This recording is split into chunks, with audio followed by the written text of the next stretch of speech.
औज़ुबिल्लाहिमिनश्शैतानिर्रजीम बिस्मिल्लाहिर्रहमानिर्रहीम। अजीज़ बच्चों अस्सलाम वालेकुम। बच्चों यह sign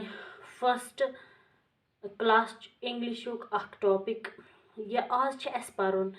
this use of this is this कि वक्त करोन इस यूज या यूज ऑफ दैट या कि दैट के वक्त करोन इस यूज। बच्चों अख उसूल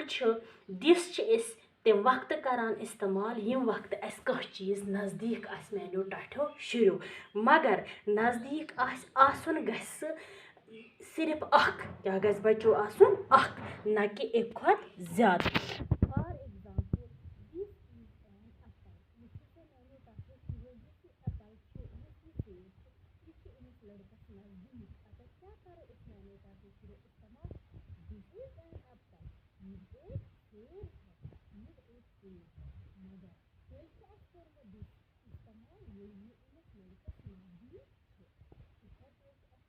ब्या शक्ल दिखाई मगर यह शक्ल वारिया दूर दैट इज अ साइड पतन शक्ल क्या बच्चों एक पतन शक्ल मगर अगर क्या इस्तेमाल करें दैट यह वक्त दूर मगर अलाउ कहीं का यह वक्त इस तरह दैट इस्तेमाल दैट क्या वनो दैट इज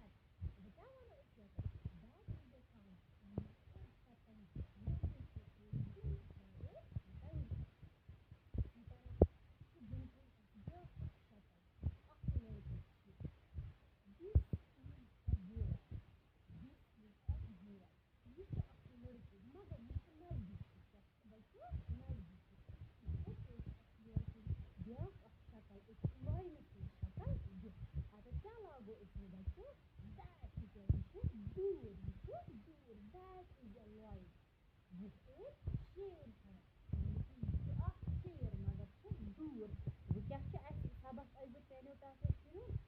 दिस तो दैट दिस के वक्त से इस्तेमाल करें यम वक्त यम नज़दीक मगर अकल खुद अलाव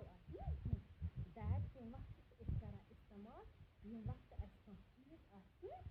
दूर मगर अकल एक खुद अलाव कहीं क्या पढ़ो इस this is an apple that is a kite this is a boy that is a Loy बाकी वसलम।